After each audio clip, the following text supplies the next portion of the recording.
عزاداران امام مظلوم، آج اس عزا خانے کی یہ تیسری مجلس ہے جس کی پیشوانی کے خدمت میں انجام دے رہا ہوں۔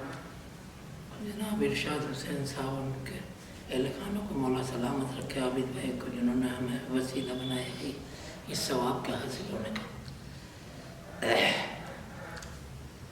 آج کا حالات جو ہو رہے ہیں دنیا میں، نوجوانوں سے خطاب کرنا چاہتا ہوں۔ بسم اللہ الرحمن الرحیم۔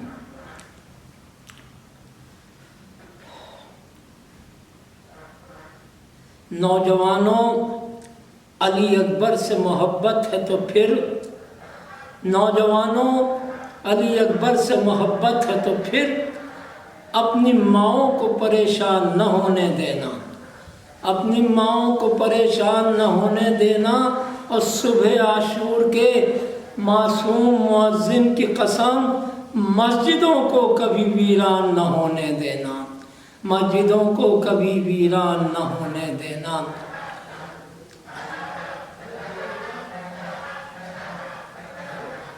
مسجدوں کو کبھی ویران نہ ہونے دینا۔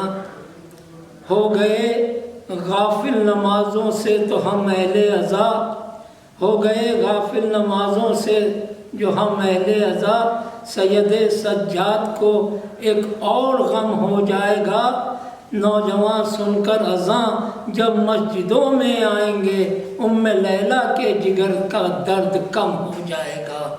یہ جائیداد، یہ منصب، یہ دبدبا، یہ جلال یہیں پر چھوڑ کے ایک روز سب کو جانا ہے۔ عمل کوئی بھی کرو اتنا سوچ کر کرنا، امام عصر کو ایک روز منہ دکھانا ہے۔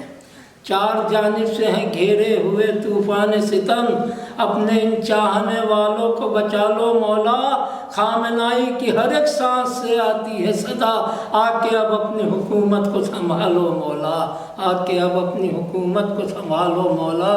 مولا کی بارگاہ میں حاضری دے رہے امام زمانہ کی۔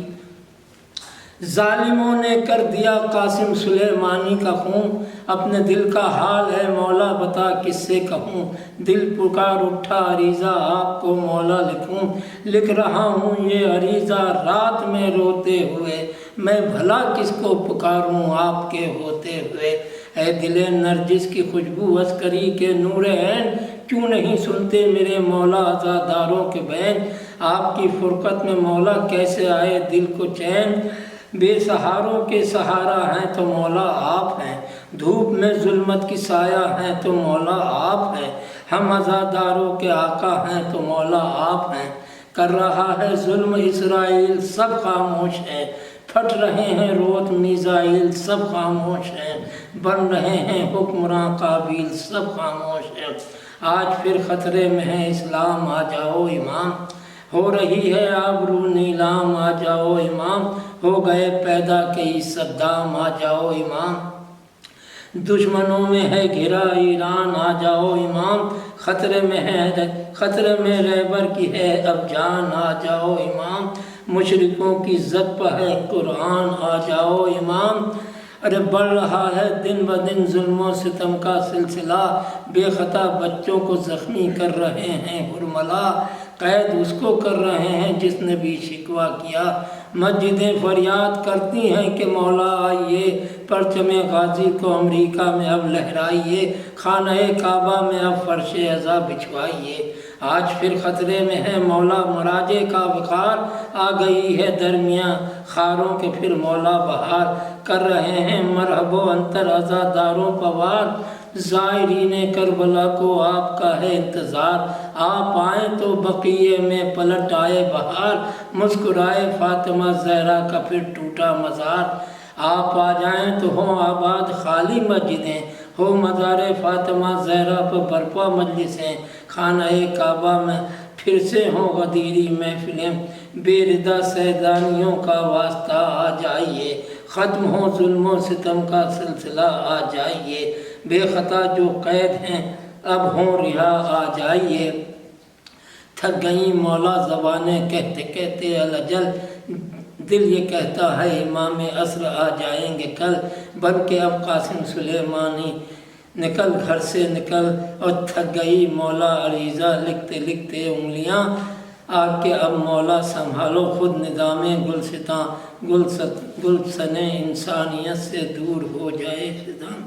یک بیک آئی صدائے غیب سن میری ذرا، تو نے جو کچھ بھی عریضے میں لکھا سب پڑھ لیا، ہونے ہی والا ہے اب ظلم و ستم کا خاتمہ۔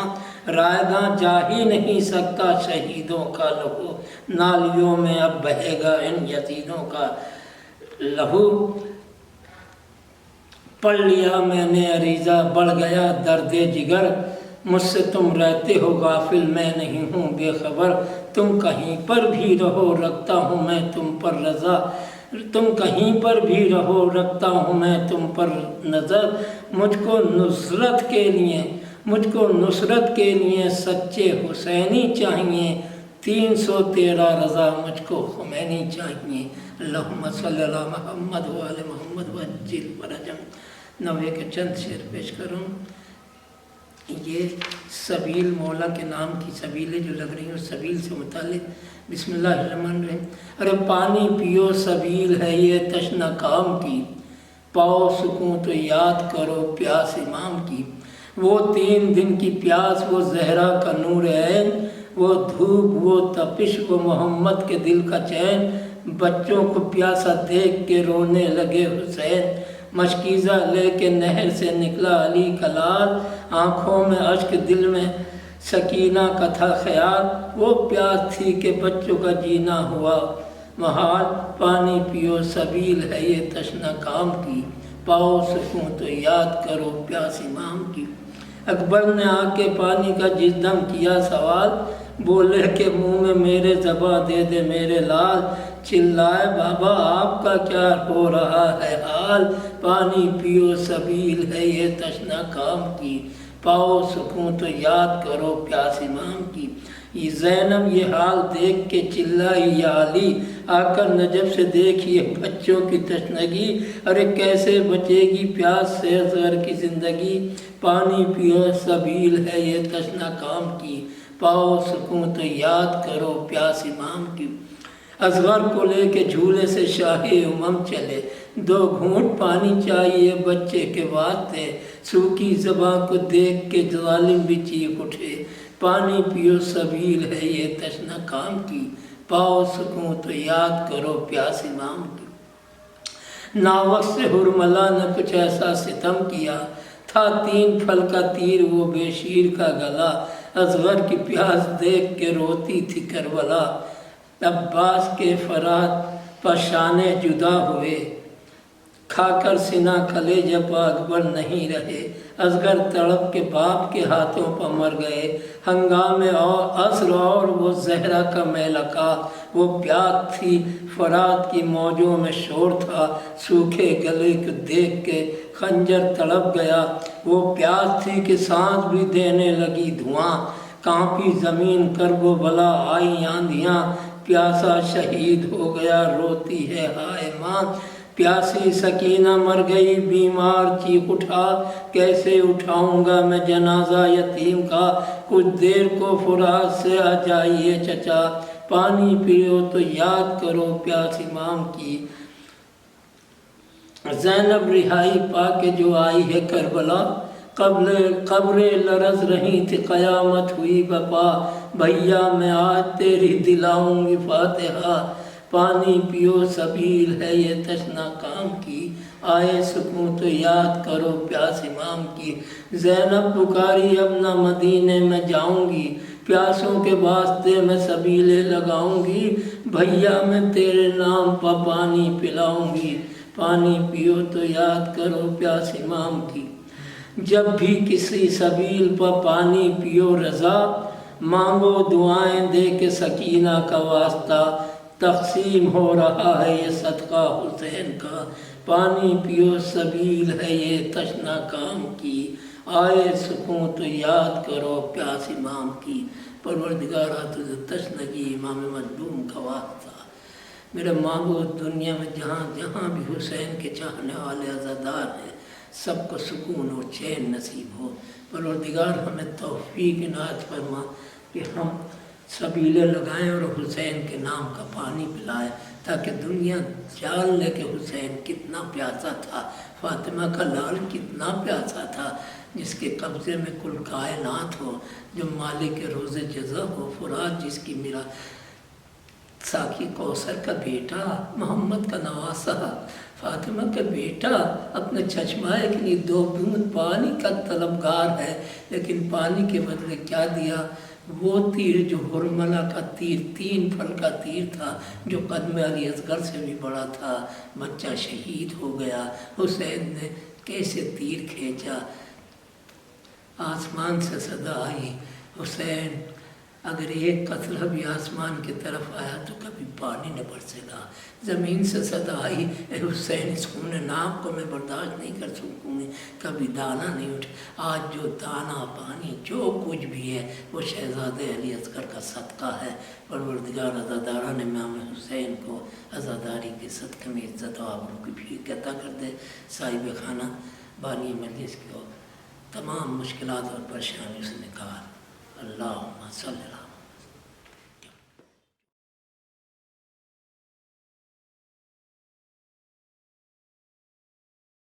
فاتحہ۔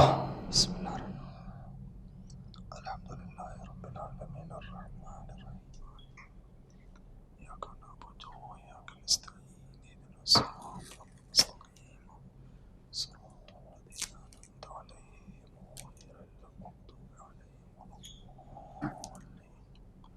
اللہم صل علی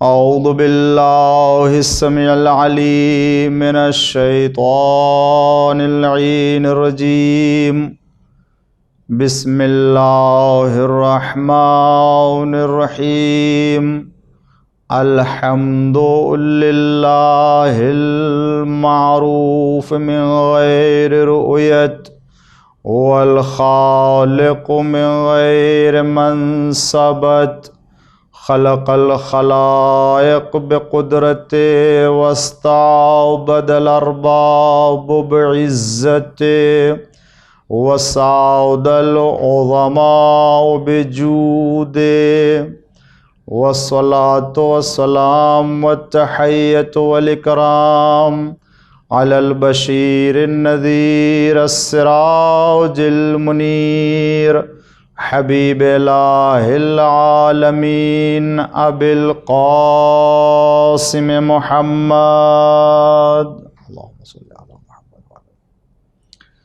وعلی آلہ الطیبین الطاہرین المعصومین المظلومین المنتخبین المنتجبین المکرمین المتقین الصادقین الغر المیامین الذین اذهب اللہ عنہم الرجس وطہرہم تطہیرا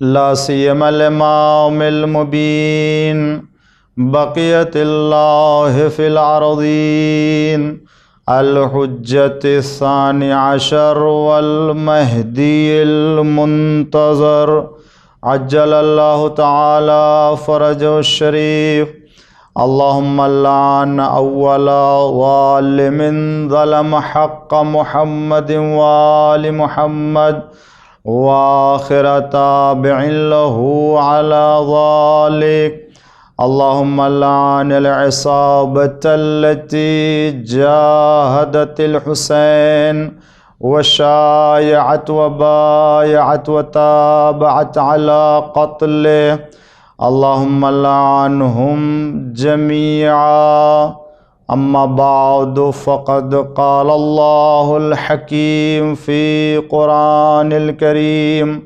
وقوله الحق بسم اللہ الرحمن الرحیم انما يريد الله ليذهب عنكم الرجس اہل البيت وَيُطَهِّرَكُمْ تَطْهِيرًا۔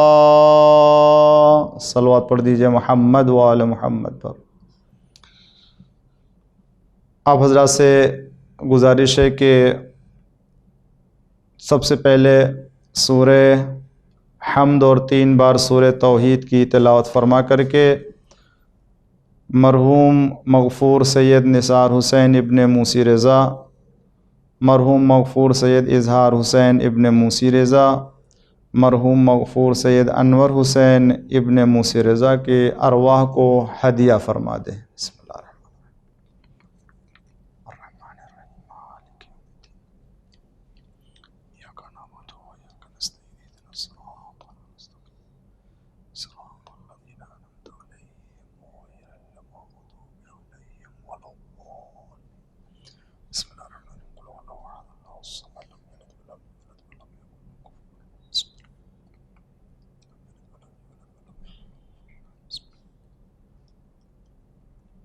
اللهم صل على محمد وعلى محمد، اللهم صل على محمد وعلى محمد، اللهم صل على اللهم اغفره اللهم اغفره اللهم اغفره اللهم اغفره۔ ناظرین اکرام اور سامعین محترم، یہ عشرہ مجالس کی آج تیسری مجلس ہے کہ جو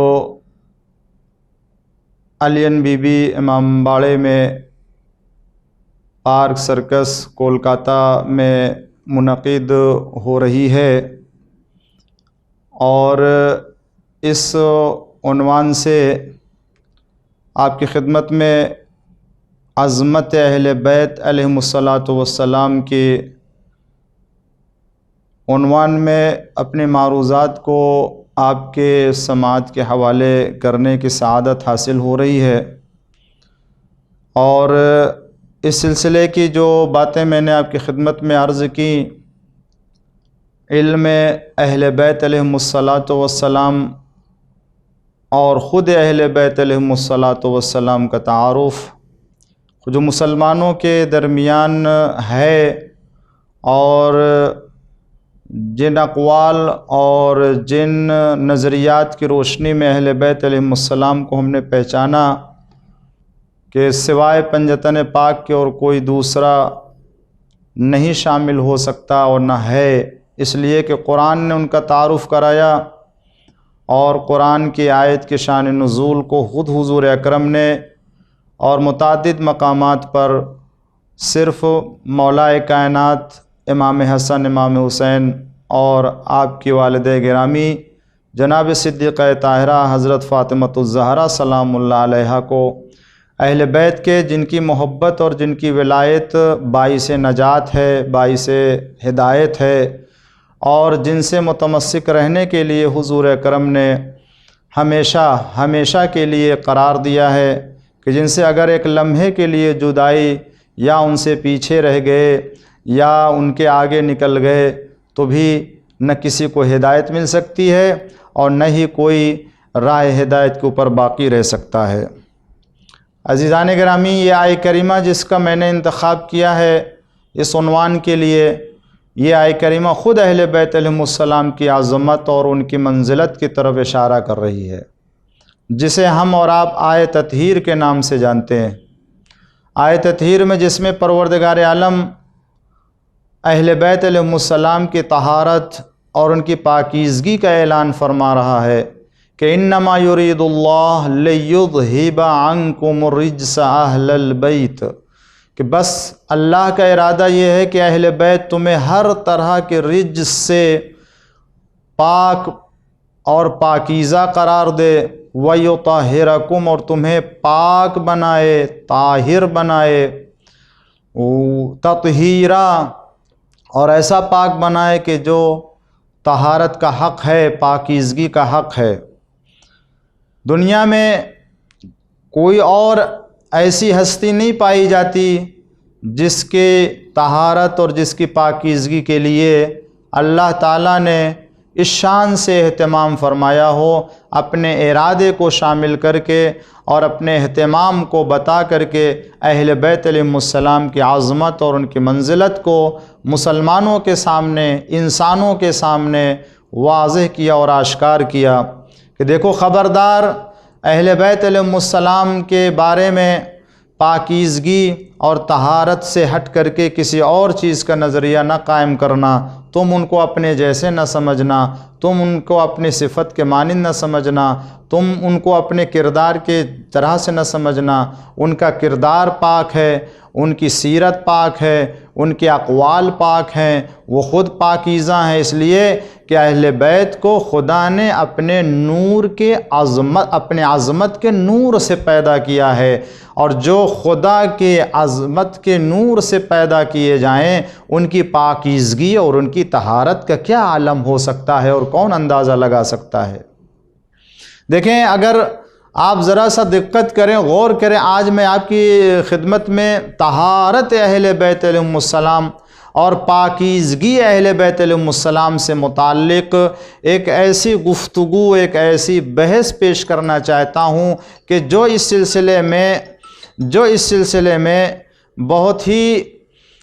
سلسلے کی بہت ہی اہم گفتگو ہے۔ آپ حضرات اسے ذرا توجہ کریں اور سنیں، دیکھیں کہ پروردگار عالم اس آیے کریمہ میں کس طریقے سے اہل بیت علیہم السلام کے پاکیزگی اور ان کی طہارت کا اہتمام کر رہا ہے۔ ذرا سا آپ غور فرمائیں، اور بات اپنی تفصیل سے تھوڑی سی عرض کروں گا تاکہ اندازہ ہو کہ طہارت کا مطلب کیا ہوتا ہے اور حق کے طہارت کا مطلب کیا ہوتا ہے۔ دیکھیں، جب بھی ذکر طہارت آتا ہے دنیا میں اور طہارت کا ذکر ہوتا ہے تو تین طرح کے سوال، یا یہ کہہ لیجئے تین طرح کی طہارتیں ذہن میں آتی ہیں۔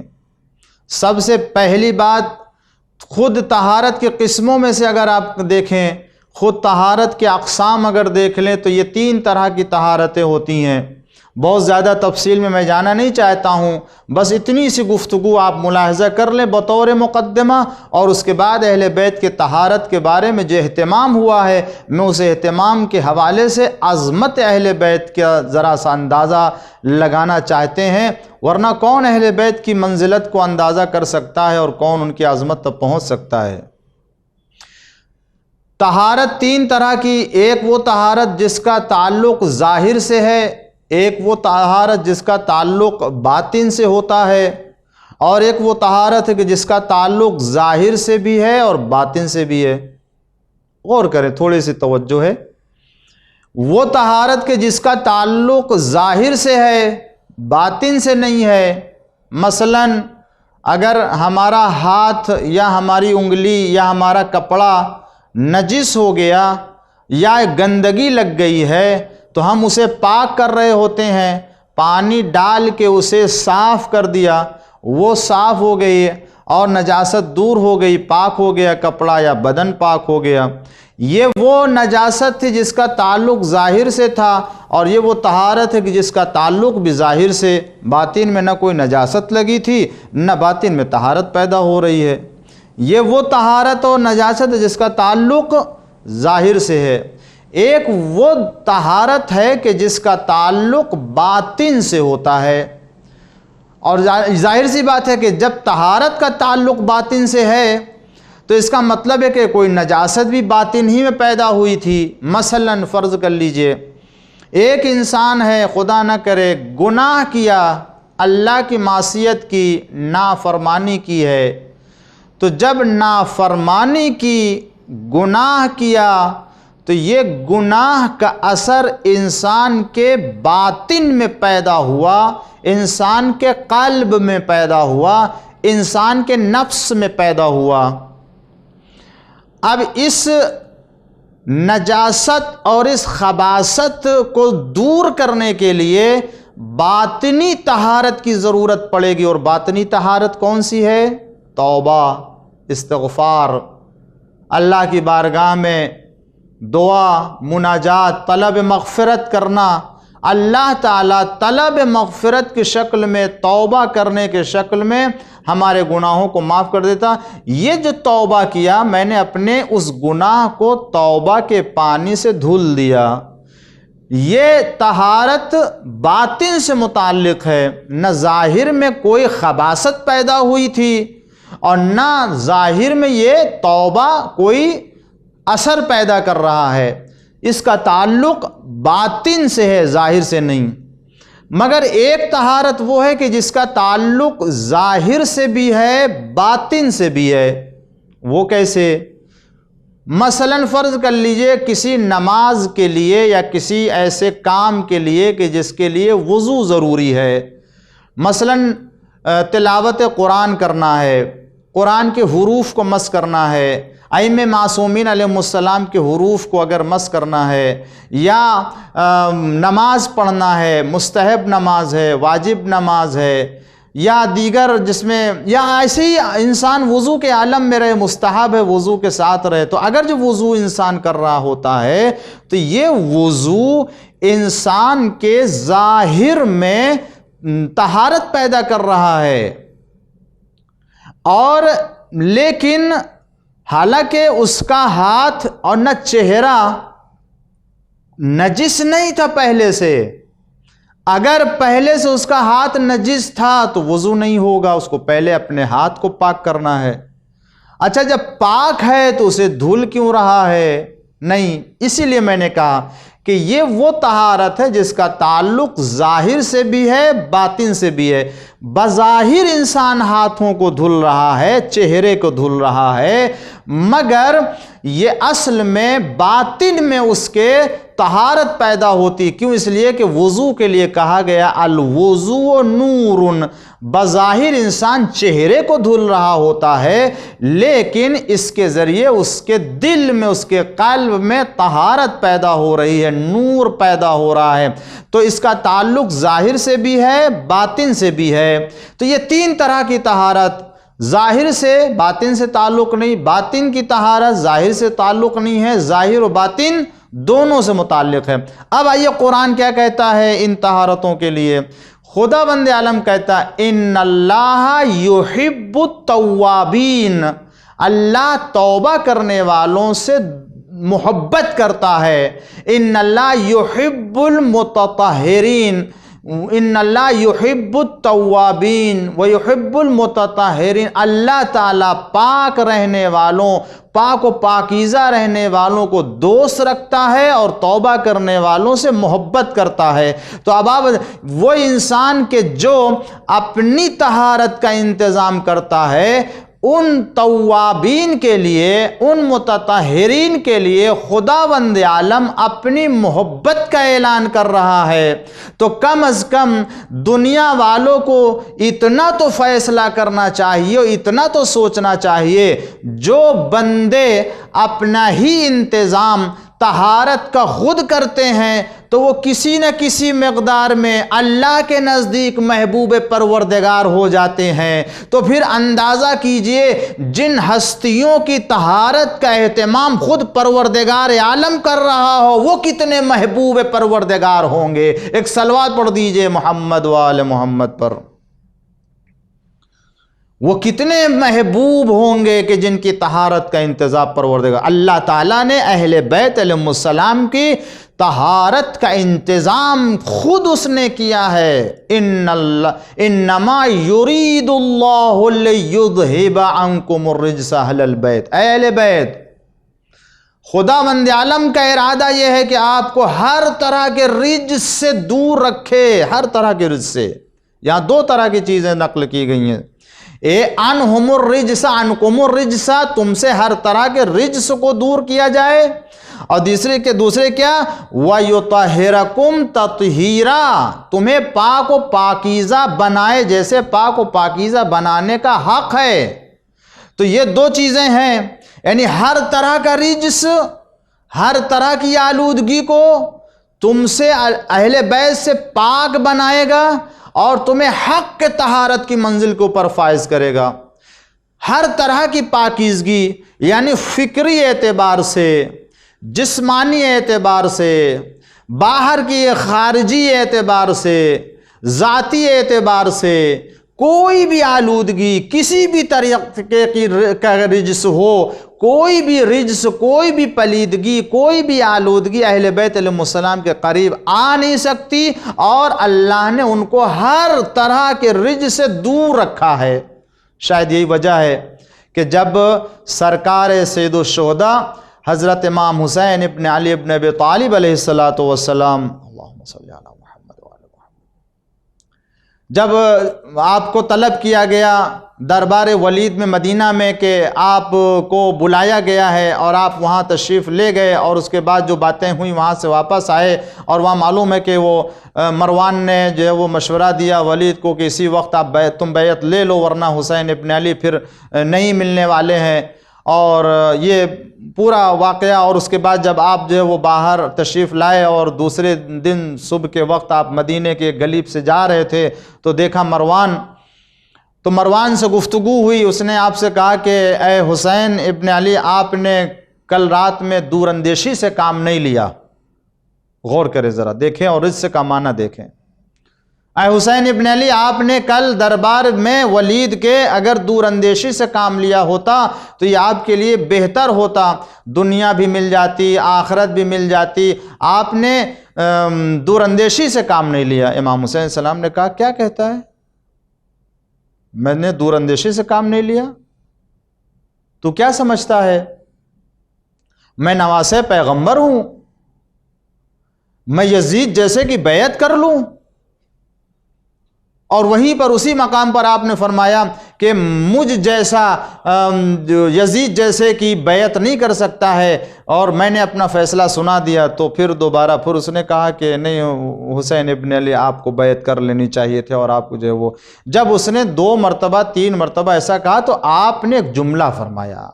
ناظرین توجہ کریں، اسی جملے کے خاطر میں نے یہ واقعہ آپ کے سامنے ذکر کیا۔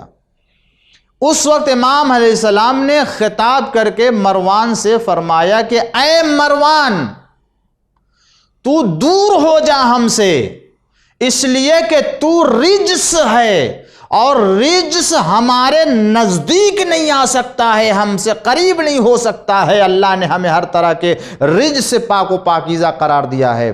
آپ نے اس کی فکر کو اور اس کے وجود کو اپنے سے دور کر کے بتا دیا کہ دیکھو ہر طرح کے وہ نظریہ کہ جو خدا ناپسند کرتا ہو، جسے میں ناپسند کرتا ہوں، وہ نظریہ بھی رجس ہے، وہ فکر بھی رجس ہے۔ اور حسین نے اپنے سے اسے دور کر کے بتا دیا کہ دیکھو جو رجس ہے وہ ہم اہل بیت کے قریب نہیں آ سکتا ہے۔ ناظرین اکرام، عزیزان گرامی، یاد رکھیے اگر آج دنیا اہل بیت علیہ السلام سے دور ہو رہی ہے، یا ان کے قریب نہیں آتی ہے، یا ان سے متمسک نہیں ہوتی ہے، تو امام حسین نے خود فرمایا کہ رجس ہم سے قریب نہیں ہو سکتا۔ یہ جتنے بھی دور ہونے والے ہیں یہ سب رجس کی منزلت میں ہیں، اور اللہ نے ہر طرح کے رجس سے اہل بیت کو پاک و پاکیزہ قرار دیا۔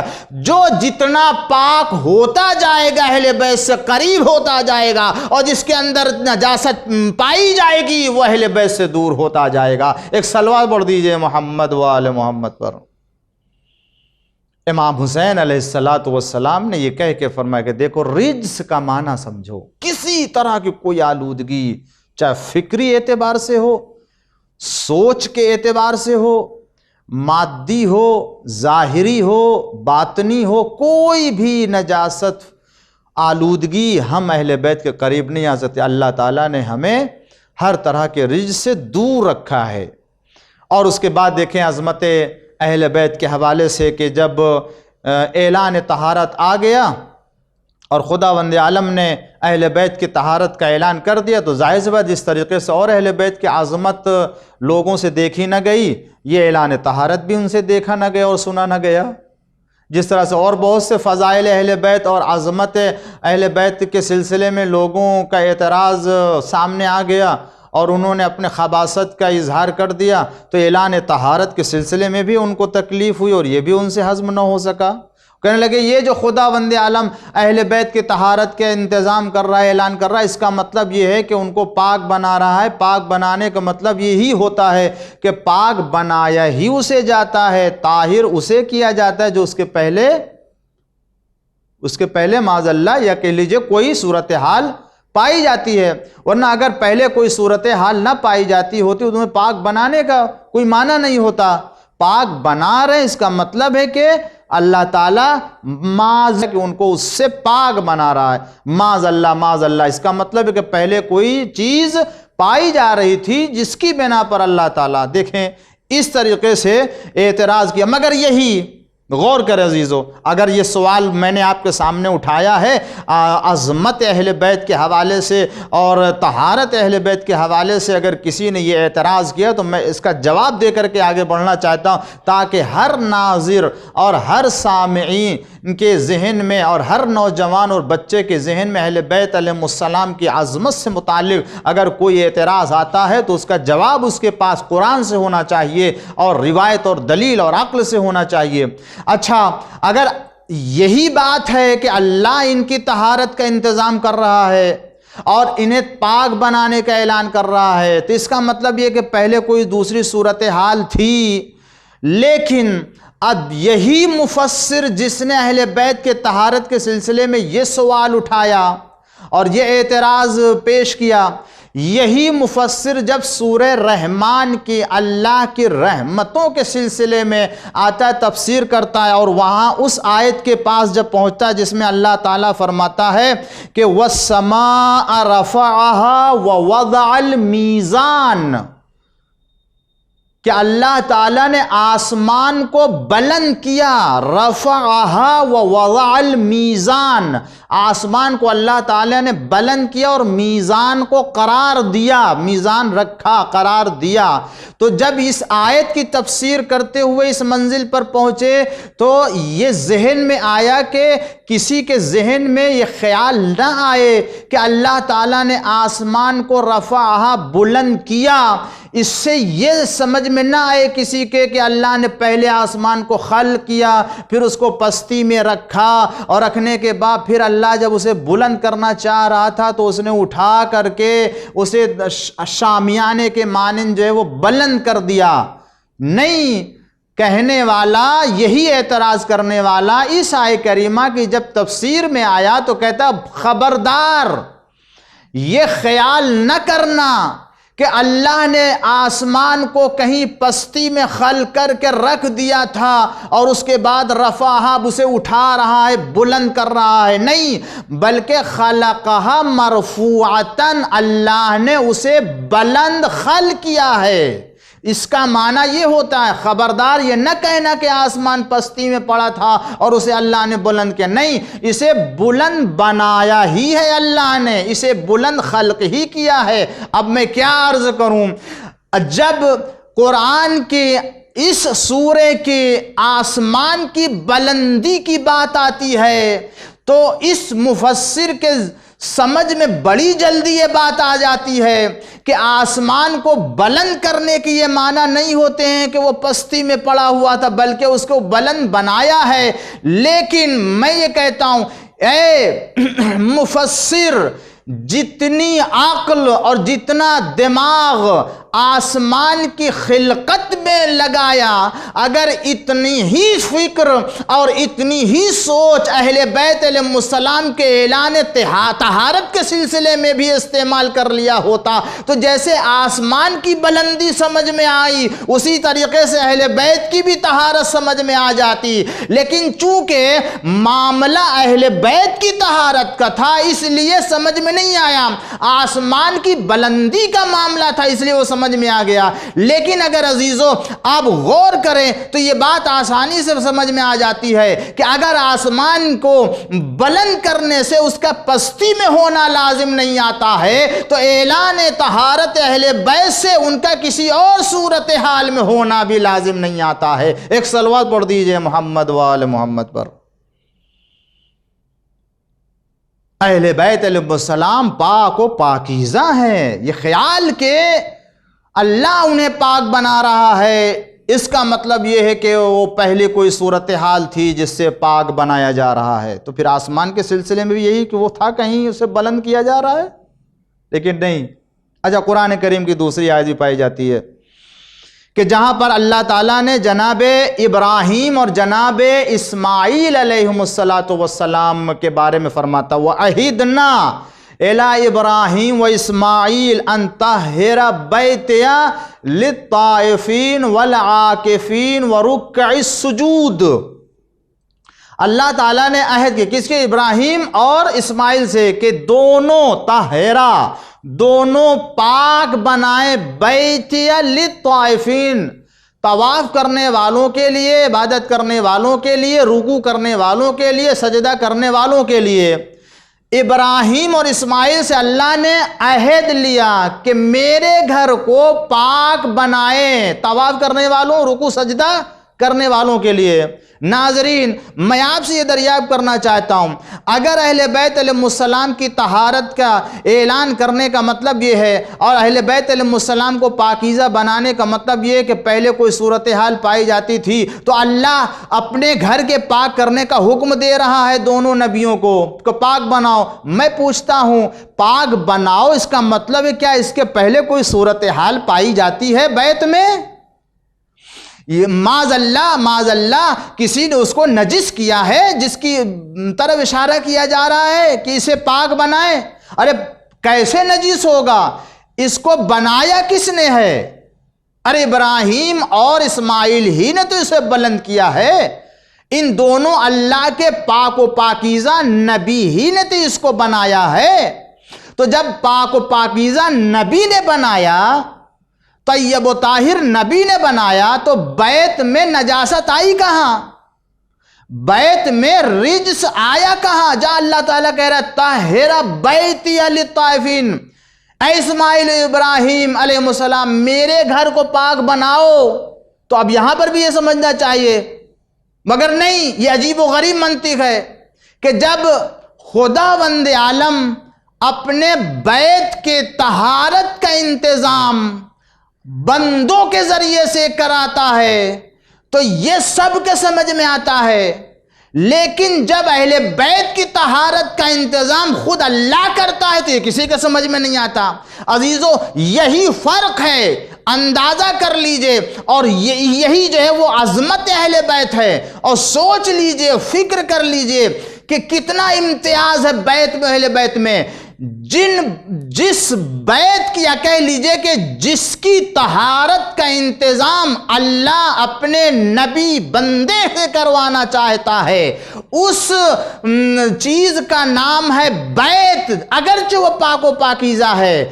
اور جن کی طہارت کا انتظام خود اللہ کرنا چاہتا ہے انہیں اہل بیت کہتے ہیں۔ اور یہ جملہ یاد رکھیے گا کہ اگرچہ اپنے بندوں کے ذریعے سے بیت کے طہارت کا اہتمام کروا رہا ہے، اور اللہ اہل بیت کی طہارت کا اعلان فرما رہا ہے، کہ یہ یاد رکھنا چاہیے کہ اہل بیت تو پاک ہے ہی، اور بیت بھی پاک ہے، لیکن اگر کسی اور طریقے کی صورتحال اگر سمجھ میں آتی ہے کسی کے ذہن میں، تو یاد رکھنا بیت کی طہارت بھی بیت والوں کے ذریعے سے ہوتی ہے۔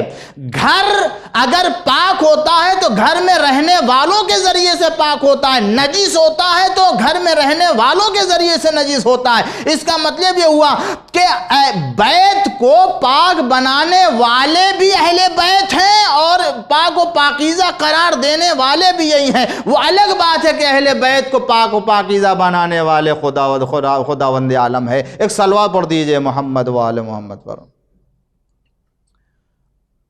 اللہ تعالیٰ نے اہل بیت علیہ السلام کی طہارت کا انتظام اور ان کی پاکیزگی کا انتظام خود کیا ہے اپنے ارادے کو شامل کر کے۔ لہٰذا یہ کہنا کہ اللہ انہیں پاک و پاکیزہ بنا رہا ہے لہٰذا اس کے پہلے کوئی اور صورتحال تھی، تو یہ بات کسی بھی شکل میں قابل قبول نہیں ہے، ورنہ پھر بیت کو بھی معاذ اللہ کسی اور صورتحال میں رکھنا ہوگا۔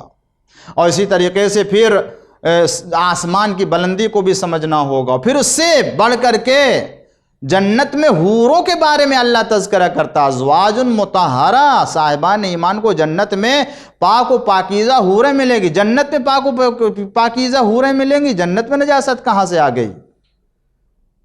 جنت میں آلودگی کہاں سے آنے والی ہے؟ یہاں تو سب کچھ پاک، سب کچھ پاکیزہ، سب طاہر، وہاں تو کسی طرح کے کوئی بھی آلودگی کا تصور بھی نہیں ہو سکتا ہے۔ ازواج مطہر ہیں، تو جو ازواج مطہرہ اس کا مطلب ہے کہ کسی طریقے کی کوئی بھی آلودگی وہاں نہیں، اس کا مطلب ہے کہ اللہ نے انہیں پاک و پاکیزہ بنایا ہے۔ تو کہنے والے نے کہا نہیں، آسمان کو بلند پیدا کیا، بیت کی طہارت کا انتظام، اس کا مطلب ہے کہ بیت کو پاک و پاکیزہ بیان کیا، بلکہ ان دو نبیوں کے ذریعے سے پاکیزگی کا اعلان کر رہا ہے۔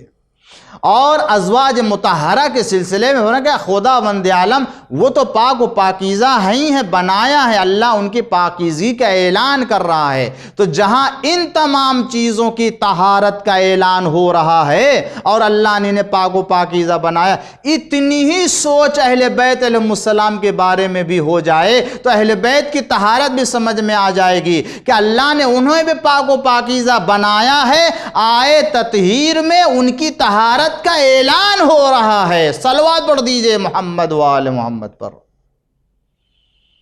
خداوند عالم نے انہیں پاک و پاکیزہ قرار دیا ہے، اللہ نے ان کو طیب و طاہر قرار دیا۔ اور اس کے بعد پھر منزل آتی ہے کہ خداوند عالم جو قرآن میں اور دیگر جگہ پر خود اپنے کبریائیت کے بارے میں، یا خدا سبوح قدوس ہے اور لوگ اس کے سبوحیت اور اس کی قدوسیت کی تسبیح پڑھتے ہیں، لا الہ الا اللہ تحلیل کرتے ہیں، سبحان اللہ والحمدللہ تسبیح کرتے ہیں، سبوح قدوس اس کی تقدیس کا اعلان کرتے ہیں۔ اس کا مطلب کیا ہے؟ اللہ کہتا ہے وَكَبِّرْهُ تَكْبِيرًا، اللہ بڑا ہے، اللہ اکبر، اللہ سب سے بڑا ہے۔ تو کیا مطلب؟ یہ جو تکبیر کہنے والا، تکبیر کا مطلب کیا ہوتا ہے عربی میں؟ یعنی بڑا بنانا۔ تو کیا جو لوگ تکبیر کہتے ہیں وہ اللہ کو بڑا بناتے ہیں؟ کون ہے دنیا میں جو اللہ کو بڑا بنا سکے؟ یا خدا کی جو تقدیس کرتے ہیں، کون ہے جو اللہ کی تقدیس کر سکے؟ یا جو خدا کی تسبیح کرتے ہیں، کون ہے جو اللہ کو پاک بنا سکے؟ تقدیس اور تسبیح یعنی پاک و پاکیزہ بنانا۔ تو کیا اگر یہ پاک و پاکیزگی کا اعلان تو خداوند عالم کو پاکیزہ قرار دے رہے ہیں؟ نہیں، پتہ چلا کہ اللہ بڑا ہے، وہ ذاتی طور سے اس کی ذات میں کبریائیت پائی جاتی ہے، ذاتی طور سے اس کی ذات میں سبوحیت پائی جاتی ہے، ذاتی طور سے اس کی ذات میں قدوسیت پائی جاتی ہے۔ نہ اسے پاک بنا سکتا ہے، نہ اسے کوئی بڑا کر سکتا ہے۔ چونکہ وہ بڑا ہے، ہم اللہ اکبر کہہ کے اس کی بڑائی کا اعلان کر رہے ہیں۔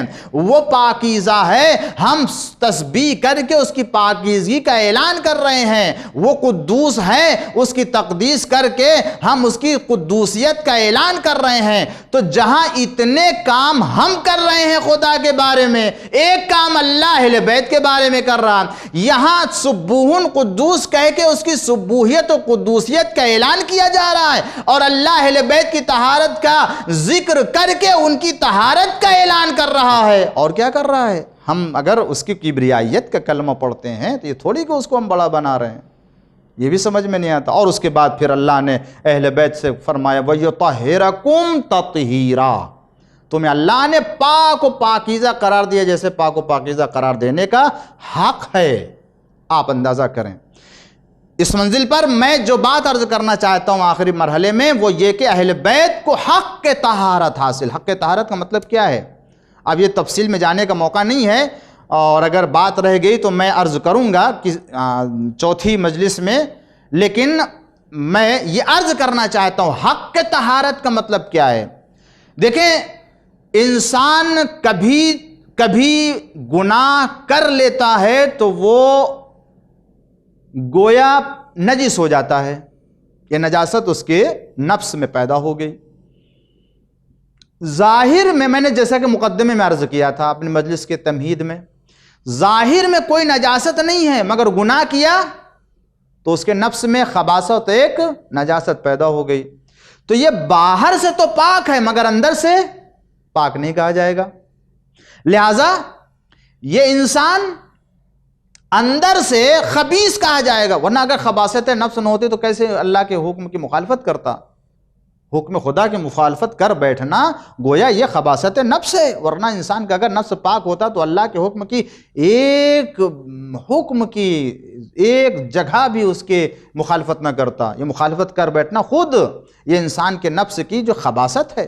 تو یہ باطن میں جو ہے وہ پاک نہیں ہے، ظاہر میں پاک ہے، کبھی ہوتا ہے انسان باطن میں کوئی گناہ نہیں کرتا ہے، ظاہر میں جو ہے وہ کوئی گندگی اور کوئی نجاست لگتی ہے، ظاہر میں ہوتا ہے، یہ ٹھیک ہے۔ تو ہو سکتا ہے ایک انسان کوئی گناہ نہ کرے، وہ پاک کہا جائے، انسان نے عملی طور سے، انسان نے اپنے اعضاء و جوارح میں سے، انسان نے زبان کے ذریعے سے، انسان نے آنکھوں کے ذریعے سے، انسان نے اپنے کان کے ذریعے سے، انسان نے اعضاء و جوارح میں سے کسی ایک عضو کے ذریعے سے حکم خدا کی مخالفت نہیں کی ہے، یہ اس اعتبار سے پاک ہے، پاکیزہ ہے۔ مگر دنیا میں کوئی ایسا انسان ہے کہ جس نے اعضاء و جوارح سے تو کوئی گناہ نہ کیا ہو، لیکن دل میں اس نے گناہ کا خیال بھی نہ کیا ہو، اس نے اپنے دماغ میں خیال گناہ بھی نہ لایا ہو؟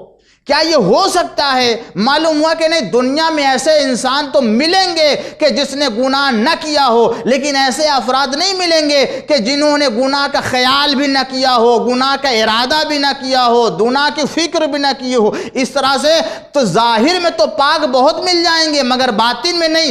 اللہ تعالیٰ جو فرماتا وَيُطَهِّرَكُمْ تَطْهِيرًا، میں نے تمہیں پاک و پاکیزہ قرار دیا ہے، جیسا پاک و پاکیزہ قرار دینے کا حق ہے۔ اس کا مطلب یہ کہ اہل بیت تم نہ عملی طور سے گناہ کرتے ہو اور نہ ہی تمہارے دل میں گناہ کا خیال پیدا ہوتا ہے، نہ ارادہ گناہ ہوتا ہے، نہ عملی گناہ ہوتا، اور جو ہر طرح کے گناہ سے پاک و پاکیزہ ہوتا ہے اسے طیب و طاہر کہتے ہیں اور حق کے طہارت حاصل ہو جاتا ہے۔ ایک صلوات پڑھ دیجئے محمد و آل محمد پر۔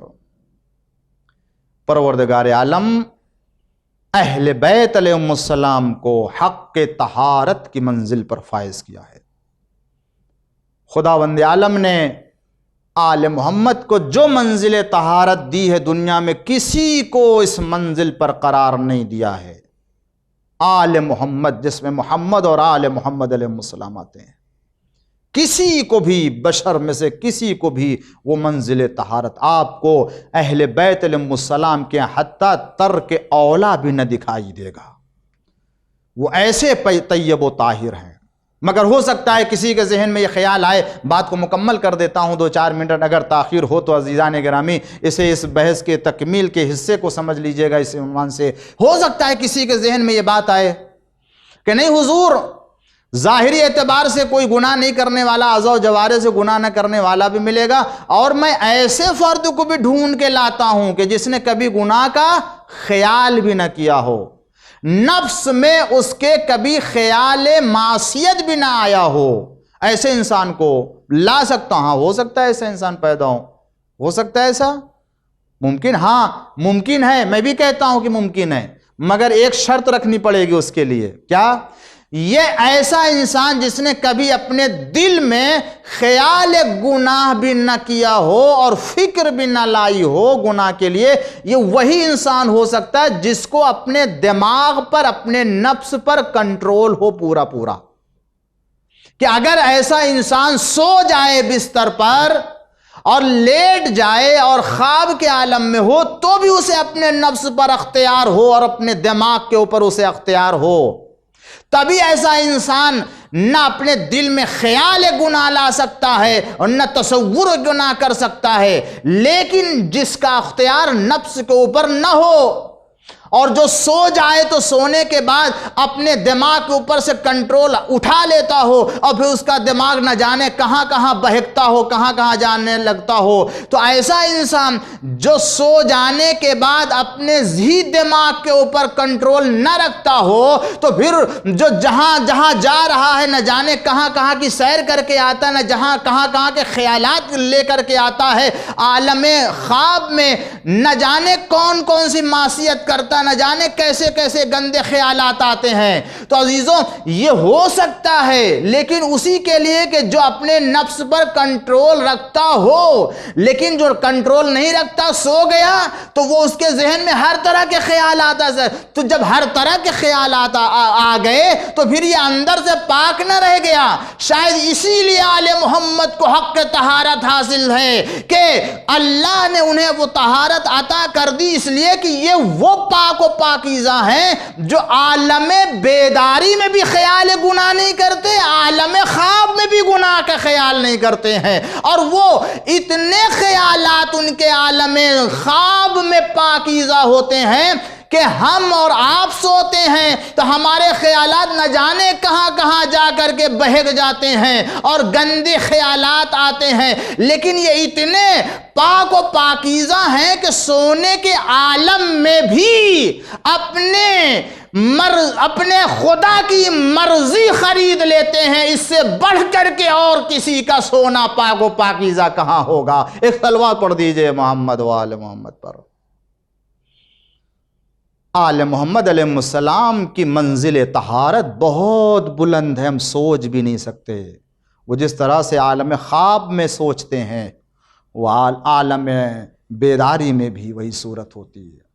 اسی لیے کہا گیا ہے کہ ان کا سونا اور ان کا جاگنا برابر ہوتا ہے، غفلت پائی نہیں جاتی ہے۔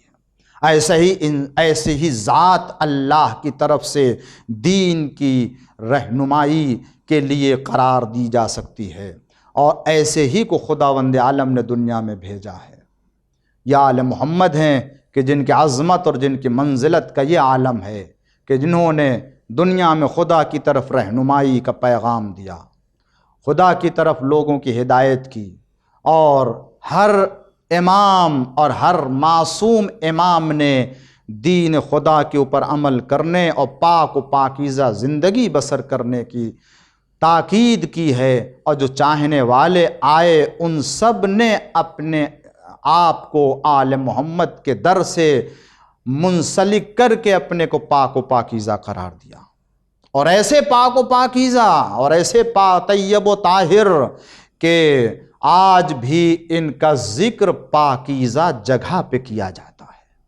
کون؟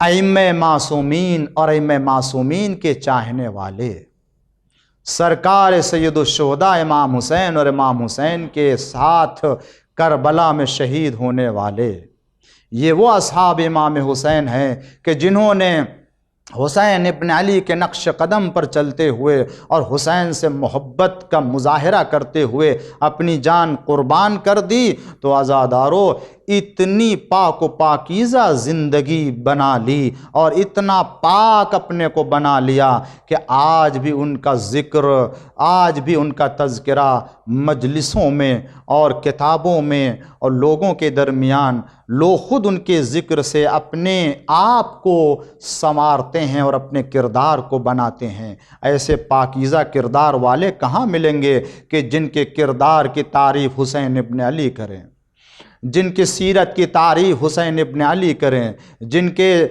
کے سلسلے میں حسین ابن علی بیان کریں۔ ہاں، وہ میرا چاہنے والا کوفے سے آ رہا ہے۔ کون؟ حبیب ابن مظاہر ہیں، زہیر قین ہیں، یا ایسے افراد ہیں، یا ہلال نافع، یہ وہ افراد ہیں کہ جن کی حسین نے تعریف کی ہے اور مدح کی، اور تمام اصحاب با وفا کے لیے جیسے مجھے ساتھی ملے نہ میرے نانا کو ملے، نہ میرے بابا کو ملے، نہ میرے بھائی کو۔ ہاں ارباب عذاب، کربلا میں حسین اپنے ان با وفا ساتھیوں کے ہمراہ، اپنے ان با وفا جانثاروں کے ہمراہ کربلا میں شہید کر دیے گئے۔ حسین بھی قتل کر دیے گئے، یہ اصحاب بھی قتل کر دیے گئے، مگر یہ وہ اصحاب تھے جنہوں نے شہید ہونے کے بعد بھی اپنے زمانے کے امام کی بارگاہ میں آواز دی، اے آقا موت نے مجبور کر دیا ہے، ورنہ ہم آپ کی خدمت میں اور آپ کی نصرت کے لیے ابھی بھی آمادہ۔ مگر ہاں، حسین نے آخری قربانی پیش کرنے کے بعد آئے آواز دی، یا زینب یا ام کلثوم، اے زینب اے ام کلثوم تم پر میرا سلام، یا سکینہ اے سکینہ تم پر بھی میرا سلام، اے میری ماں کی بوڑھی کنیز فضہ ارے تم پر بھی میرا سلام۔ حسین سلام کر کے آگے بڑھے، اور آگے بڑھے تو اپنے ہمراہ بہن زینب کو لیا کہاں آئے؟ اس خیمے میں آئے جس خیمے میں صبح سے لے کر کے اب تک غشی کے عالم میں سید سجاد لیٹے ہوئے ہیں۔ آیا غش سے چوکایا، اے بیٹا اٹھو تو۔ اب جو سید سجاد نے آنکھیں کھولی تو کیا دیکھا؟ خود بناتے ہیں کہ جب میرا بابا آیا ملنے کے لیے میں بابا کو پہچان نہ سکا، کہا پھوپھی اماں میرا بابا کہاں ہے؟ تو جب فرمائے تمہارا بابا، کہا میرے بابا کے بدن پہ اتنے تیر اور زخم لگے ہوئے تھے کہ میں اپنے بابا کو نہ پہچان سکا۔ میں نے پوچھا اے بابا بنی امیہ سے کیا ٹھہری؟ فرمایا اے بیٹا بس یہ سن لو کہ صبح سے لے کے اب تک جنگ ہو رہی ہے۔ مطلب سید سجاد تڑپ گئے، بابا آپ اکیلے آئے ہیں؟ عباس کہاں ہیں؟ علی اکبر کہاں ہیں؟ ارے قاسم کہاں رہ گئے؟ حسین نے کہا کیا بتاؤں بھئی، سمجھ لو تمہارے علاوہ اور میرے علاوہ اب کوئی زندہ نہیں ہے۔ بکا اے پھوپھی اماں مجھے ایک عصا دے دیجئے اور میری تلوار دے دیجئے۔ کہا بیٹا تم عصا کیا کرو گے؟ تلوار۔ کہا پھوپھی اماں عصا کا سہارا لوں گا اور تلوار سے اپنے بابا کا دفاع کروں گا۔ حسین نے تسلی دی، حسین نے دلاسا دیا، اے بیٹا تمہارا جہاد میری شہادت کے بعد ہے، تمہیں بھی جہاد کرنا۔ میرا جہاد تلوار سے ہے اور تمہارا جہاد ہاتھوں میں ہتھکڑی ہوگی، پیروں میں بیڑیاں، گلے میں توق ہوگا، تمہیں کشا کشا بیویوں کو لے کے جانا ہوگا۔ لیجئے حسین رخصت ہو رہے ہیں، اے ارباب عزا حسین اس عالم میں رخصت ہو رہے ہیں کہ سید سجاد کو آپ سینے سے لگائے ہوئے ہیں اور تسلی دے رہے ہیں، اسرار امامت منتقل کر رہے ہیں، اور ادھر حالت یہ ہے خیمے کے بچوں کی، چھوٹے چھوٹے خیمے کے بچے، وہ سارے بچے حسین کے دامن سے لپٹے ہوئے ہیں اور حسین اپنے بیٹے کو سہارا دے رہے ہیں۔ اے عزادارو ذرا غور کیجئے، اس عالم کو تصور کیجئے، بہن بھائی کے ساتھ باپ اپنے بیٹے کو تسلی دے رہا ہے اور حسین کے دامن سے بچے لپٹے ہوئے فریاد کر رہے ہیں، آئے حسین کسے کسے تسلی دے، سکینہ کو تسلی دے، بیٹے کو تسلی دے، بہن کو دلاسا دے۔ کیسے؟ مگر ادھر سب کو رخصت کر کے آئے میدان میں، جہاد کیا، حسین قتل ہو گئے۔ ادھر گھوڑے نے اپنی پیشانی کو خون حسین میں رنگین کیا اور چلا تاکہ خیام حسینی میں جا کے بیویوں کو خبر تو کر دے، مگر ادھر جیسے ہی چلا ادھر سے کسی نے زلجنا کو روکنا چاہا، تیر مار کے چاہا زلجنا کو روک لے، مگر عمر سعد ملعون نے آواز دی، خبردار خبردار یہ رسول اللہ کی سواری کا گھوڑا ہے، اسے تیر نہ چلایا جائے، اس پر تیر نہ مارے جائیں۔ ارے کوئی ہوتا جو یہ کہتا، او پیسرے سا تجھے رسول اللہ کی سواری کا اتنا خیال ہے، مگر دوش پیغمبر کا سوار، رسول کا نواسا بے گور و کفن پڑا رہا، اسے دے دردی سے قتل کر دیا گیا۔ زلجنا آیا در خیمہ پر، سکینہ منتظر ہے کہ میرا بابا آنے والا ہے، میرا بابا آنے والا۔ اب جو زلجنا کی آواز آئی سکینہ سمجھی میرا بابا آ گیا۔ اب جو سکینہ نکلی کیا دیکھا؟ میرا بابا نہیں آیا، زلجنا تو آیا ہے مگر میرا بابا نہیں آیا۔ بس زلجنا کے گردن سے لپٹ کے سکینہ نے مرثیہ پڑھنا شروع کر دیا، اے میرے بابا کے گھوڑے، میرے بابا کو کہاں چھوڑا؟ ارے اگر کچھ نہیں بتا رہا تو اتنا تو بتا دے کہ ارے جب میرا بابا مارا گیا سوقیا ابی ام قتل ادشانا، ارے میرے بابا کو اس وقت پانی ملا یا پیاسا ذبح کر دیا گیا۔ واہ حسینہ واہ مظلومہ۔ وَسَيَعْلَمُونَ الَّذِينَ أَيَّ مُنْقَلَبٍ يَنْقَلِبُونَ رضاً بقضائه وتسلیما لأمر پروردگار بحق الزہرا وابیہا وبعل وبنیہا والسر المستودع فیہا معبود امام زمانہ کے ظہور میں تعجیل فرما۔ اے اللہ ہم سب کی اس عبادت کو قبول فرما۔ اے پالنے والے، دنیا میں عزادار جہاں بھی بستے ہیں ان سب کی حفاظت فرما۔ اے اللہ جو بیمار شفاء کلی عنایت فرما۔ معبود بانی مجلس اور دیگر تمام لوگوں کو شفاء کلی عنایت فرما۔ ہر چھوٹے بڑے گناہوں کو معاف فرما۔ پھر آپ حضرات سے گزارش ہے ایک بار سورہ حمد اور 3 بار سورہ توحید کی تلاوت فرما کر کے مرحوم مغفور سید نثار حسین ابن موسی رضا، مرحوم مغفور سید اظہار حسین ابن موسی رضا، مرحوم مغفور سید انور حسین ابن موسی رضا کے روح کو ہدیہ فرما دیں۔ بسم اللہ الرحمن الرحیم۔